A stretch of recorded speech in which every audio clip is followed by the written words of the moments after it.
Welcome back. In the last video, we created an AWS account. In this video, we are going to make some basic configurations to the new account to make the account to be actually usable. There are 5 important things that every new account needs on day one. Most beginners skip all of them to their detriment, and we are going to see how to get those 5 things done. And every one of those activities is free and it's going to take about 15 minutes. However, before we go straight to the console, let's take a little bit of theory. So those 5 activities include signing into your account as the root user, creating an alias for your account, activating billing for identity and access management users, creating a budget, and of course, getting acquainted with AWS Cost Explorer. So who or what is the root user? The root user is the user that owns everything.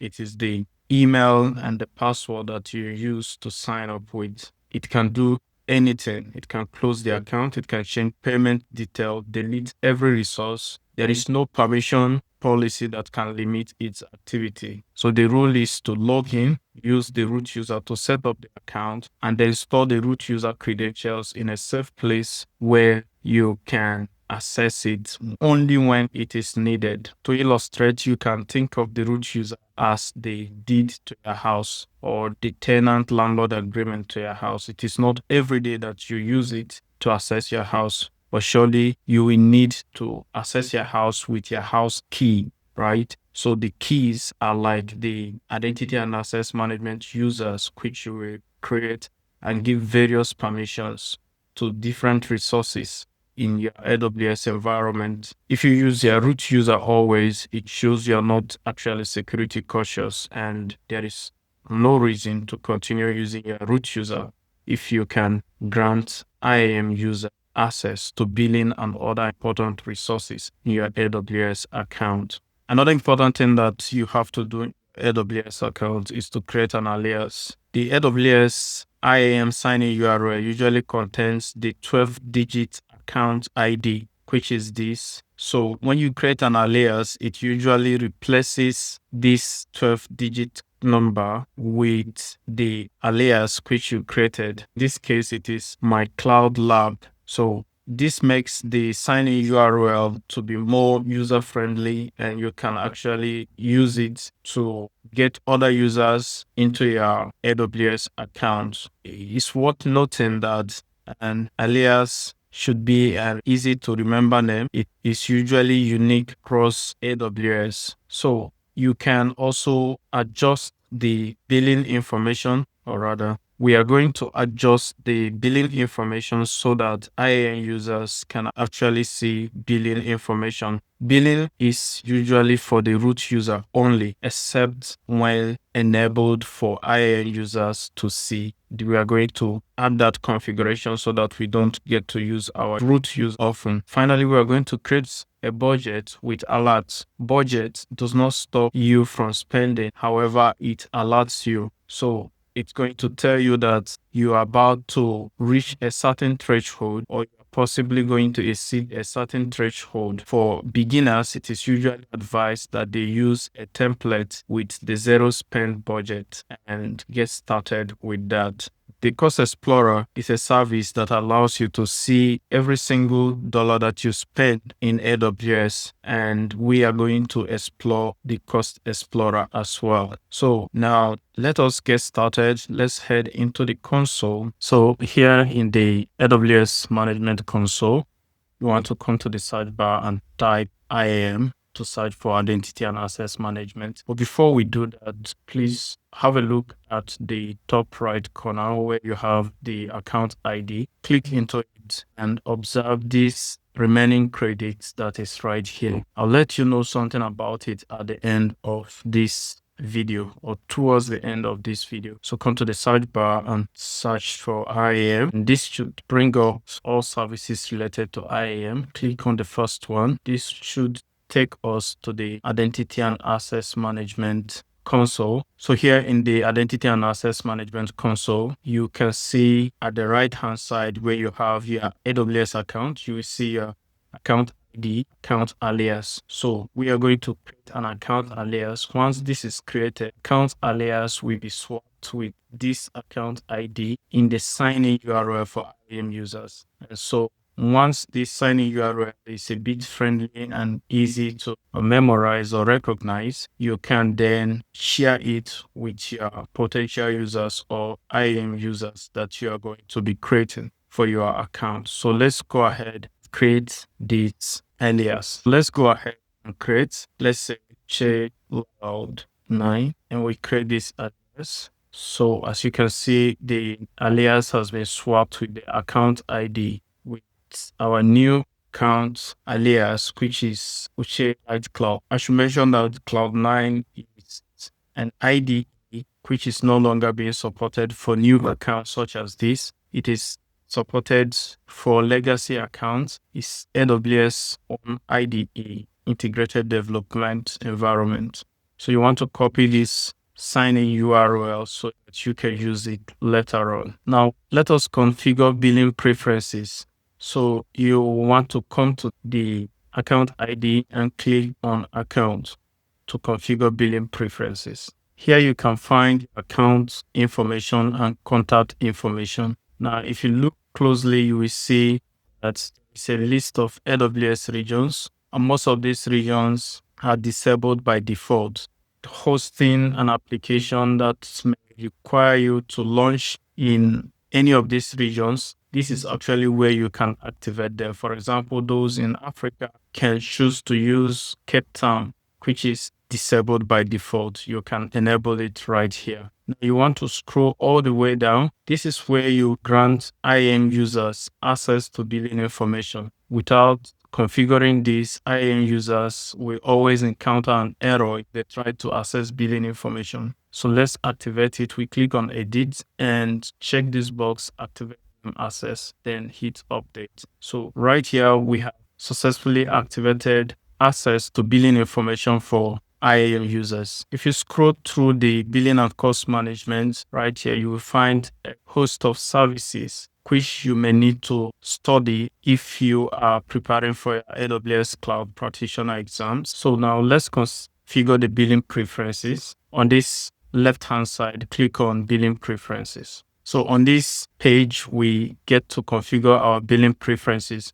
But before we do that, if you look up, you will see an alert saying introducing the new AWS billing preference pages. This page has been redesigned. Actually, this is not how it used to look. As you continue your journey in AWS, you will notice that most times in the console, you will get pop-ups like this, an improvement to an existing service or a new service that has been added. Most of these services, there are no tutorial videos for them, and all you need to do is take your time to read the documentation, learn more about them, and get to use. This will help you to become a better cloud engineer in the future. So now let's go ahead and configure billing preferences. So what we do, we click on alert preferences. Here we agree to receive AWS free tier alerts. So we check this box, and if you want to receive these alerts in an email address other than your root user email address, paste that email address in here and hit the update button. You can also enable CloudWatch billing alerts, but once this CloudWatch billing alerts is enabled, it cannot be disabled.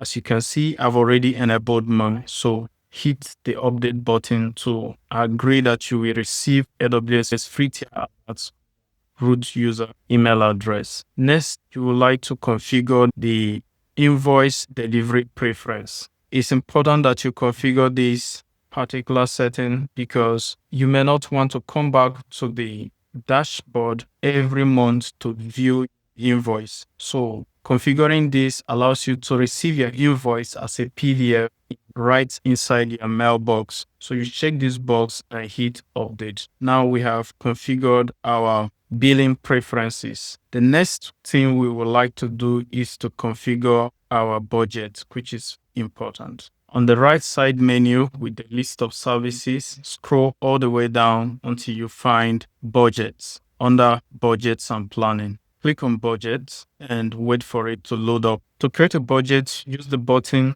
create a budget. Here you can see there are two main types of budget, a simplified one and an advanced one. The simplified one uses a template, whereas the other one is for advanced users, mostly AWS solution architects who understand the infrastructure that they are trying to build and want to optimize cost so they can customize their budget to control their spending. But for us as beginners in this tutorial, we want to use a template. We can use this zero spend budget template, which notifies you once your spending exceeds 0.01, which is more or less 3 tier limits. You can use this template as a beginner. But for this demonstration, I'm not going to use this zero spend budget. I'm instead going to set a monthly cost budget. And if you scroll down, you have to give your budget a name. My monthly cost budget is a good name, so I'm not going to change it. So what I'm going to do is I'm going to adjust the price for this budget from 100 to 5. So what happens is that I will be notified when my actual spend reaches 85% of the $5 that I set as my budget. I will also be notified via email when my actual spend reaches 100% of the $5 that is right here. And I will also be notified if my forecasted expenditure is going to exceed or get to 100% in no distant time. So budget does not stop you from spending, but it alerts you before things get out of hand. So this is very important for beginners so you don't experience any spike in your charges. So right here, you can enter the emails of the individuals that you would like to receive the budget alerts, and you can separate each email with a comma. After entering the email addresses, simply hit this button, create budget, and you are good to go. So now, as you can see, my monthly cost budget has been successfully created. Here you can see the list of the budgets that you have created and get more information about them. You can click on this. It will open up and you will have a look and examine what is in there. You can also download the budget as a CSV file by using this button. So examine the newly created monthly cost budget. You can click on it, and on the monthly cost budget dashboard, you get to see that it may take up to 24 hours for all the spend data to be aggregated inside this console. But take note that here you can see your budget health. You can see the current amount of expenditure versus your budget. You can also see the forecast versus your current budget. You can have a look at the alert at the right hand side. The thresholds are currently okay, and if the thresholds is about to exceed or has been exceeded, this okay will change to a red triangle sign. So if you scroll down, you get to see other things such as budget history. We have not spent anything yet, so we don't have any budget history. You can have a look at the alerts. These are the various alerts that are here now. For now, we get alerted when the cost is greater than 85% and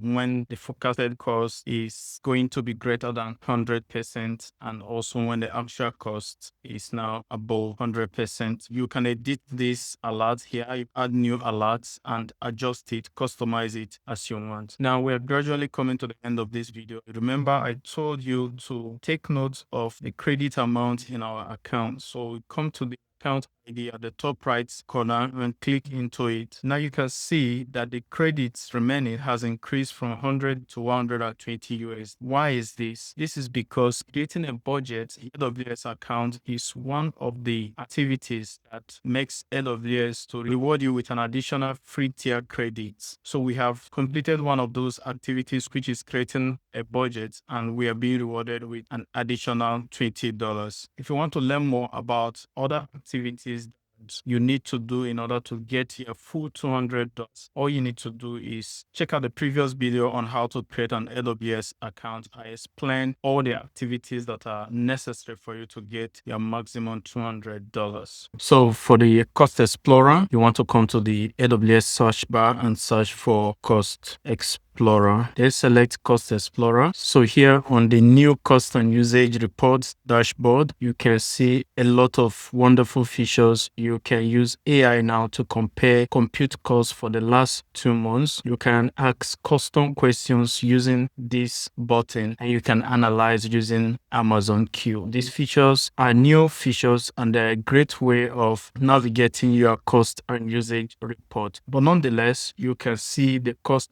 usage overview right here, and you can see the total costs here. You can see your average monthly cost right here. Here is the cost usage graph, which you can switch to bar chart, line graph, as the case may be. And you can scroll all the way down to see the cost and usage breakdown. You can download this as a CSV file and all that. Something interesting in the right hand pane is the report parameter. Here you can switch to this compare tab, and you'll be able to compare your spending or cost over time. Here you are comparing the month of June against the month of July, and you can see the cost difference here. You can see the cost comparison graph.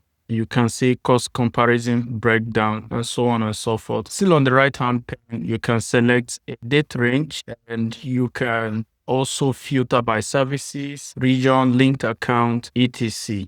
So this is where you find everything about your spending in AWS. So we come to the end of this tutorial. In this video, we'll be able to see how you can sign into your AWS root user account. We explained what the root user account is. We learned how to create an alias. It's important. We have seen how to do some of the account configuration. Also, we have learned how to set a budget, which is important for every new account. If you're finding value in this content, remember you can support us by hitting the button and subscribe to this channel. And I'm going to see you in the next video.